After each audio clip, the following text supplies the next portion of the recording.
안녕하세요. 이번 시간에는 얼마 전에 본 최초 문이과 통합 모의고사인 고3 3월 모의고사를 분석해 드리겠습니다. 저도 이제 궁금해서 한번 자료들을 좀 찾아봤습니다.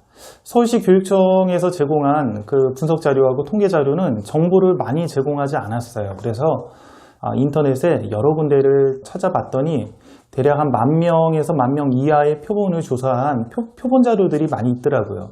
그래서 전국에 있는 전체 집단의 자료는 서울시 교육청만이 가지고 있으나 그거랑은 오차가 좀 있을지라도 표본 자료들을 가지고 분석을 해보겠습니다.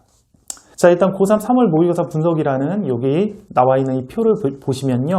응시 비율, 확통 미적 기하를 보면 대략 확통이 60%, 그리고 미적이 33%, 기하가 5.8%. 그러니까 합쳐서 미적 기하, 즉 이과 학생들이 40%, 그리고 확통 문과 학생들이 60% 이렇게 응시를 했다라는 걸 알 수가 있습니다. 자, 1등급 비율을 보면요. 전체 과목별 1등급 비율하면 이게 무슨 말이냐면 1등급을 받은 아이들을 100명이라고 놨을 때 확통, 미적, 기하, 선택 과목별로 이 비율이 어떻게 되는가를 분석한 겁니다. 확통이 대략 8.8%, 미적이 82.7%, 기하가 8.5%가 나왔죠. 자, 이 말은 확통하고 기하는 거의 이제 엇비슷하게 10% 미만이 나왔고 미적이 압도적으로 80% 이상이 나왔다라는 걸 뜻하죠. 자, 실제 교사들에게 좀 들어보면 이번 서울시 교육청 자료를 분석한 걸 보고 깜짝 놀랐다고 합니다. 왜냐하면 생각했던 것보다 훨씬 미적을 선택하는 애들이 유리했고, 그리고 확통을 선택한 문과 학생들은 수학에서 너무나 불리한 형태로 이렇게 쳐졌다는 거죠. 그래서 문이과 통합이 되고 나서 작년하고 다르게 문과 학생들을 진학 지도하기가 너무 힘들 것이다 라고 예측을 했다라고 합니다. 이 미적이 압도적으로 1등급 비율이 높다라는 것은 제가 이제 예상을 했을 때는 기하 쪽도 1등급 비율이 어느 정도 될 거라고 예상을 했는데 막상 뚜껑을 열고 보니 최상위권 그룹, 전교권 그룹 아이들은 일반 선택 과목인 미적을 내신에서 선택하면서 수능에서도 선택하는 비율이 높았다라는 걸 좀 알 수가 있는 거죠.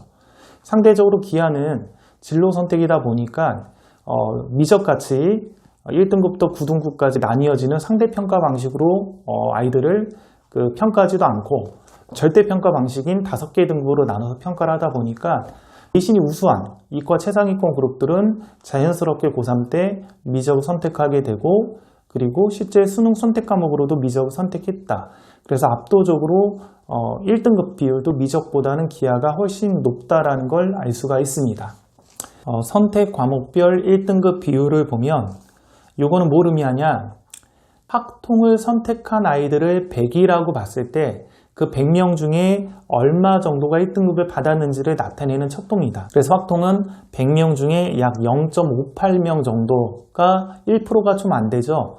1등급을 받았다라고 보면 됩니다. 우리가 1등급이 원래 4%라고 하니까요. 그 각 선택 과목별로 4% 정도가 나오면 1등급에 딱 적당하게 맞게 이제 된 건데요. 확통 같은 경우는 1%도 안 되니까 확통을 선택한 아이들 중에서 1등급 비율은 대략 한 0.5%밖에 안 되더라.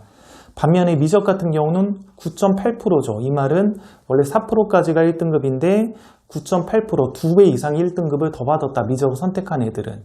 작년 수능과 비교하면 작년에 문이과 체제라고 했을 때 작년 같은 경우에 1등급을 받은 애들의 2배 정도가 1등급 비율을 받았다라고 생각을 하면 돼요. 1등급이 더 는 거죠. 이 미적 같은 경우는 2배 정도 더 는 거예요.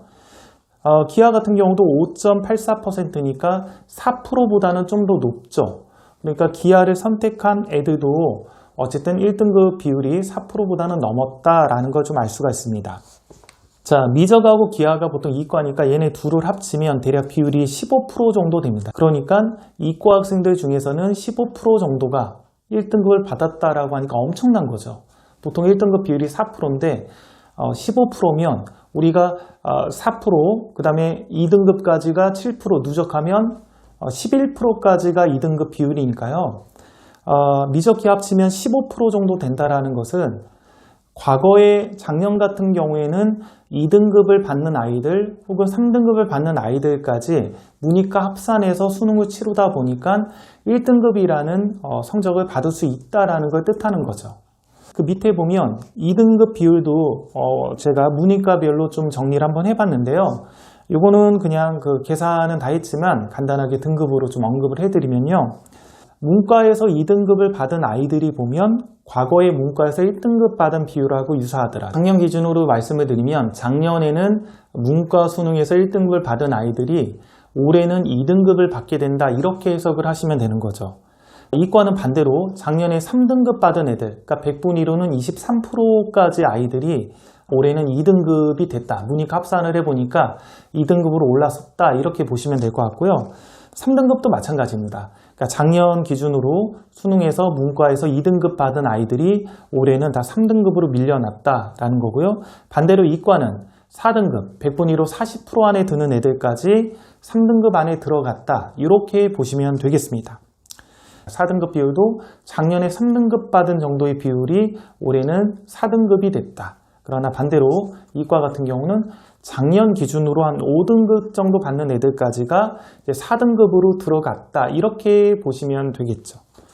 자, 그러니까 문과하고 이과는 플러스 1, 마이너스 1 구조가 되는 것이죠.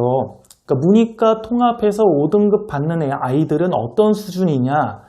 작년 기준으로 하면 문과에서 4등급 정도 받는 아이들이 5등급이 되는 거고요. 이과에서 6등급 정도 받는 아이들이 5등급 정도에 안착을 한다, 이렇게 보시면 되는 거죠. 그래서 보통 제가 이렇게 얘기를 했잖아요. 이렇게 문이과 통합이 되고 나니까 한 5등급 정도 되는 아이들부터는 수학을 거의 안 하는 학생들이 많다. 수업 시간에 잠만 자는 아이들이 많다. 이거의 의미는 작년 기준으로 하면 문과로는 한 4등급, 이과로는 한 6등급 정도 되는 아이들이라고 이렇게 보시면 될 것 같습니다. 자, 여기까지 일단 고3 3월 모의고사의 선택 과목별 등급 비율을 정리를 해드렸습니다. 자, 다음 시간에는 그 선택 과목별로 어떤 과목이 유리하고 불리한지 이런 부분을 좀 정리를 해드릴게요. 자, 여기까지 하겠습니다.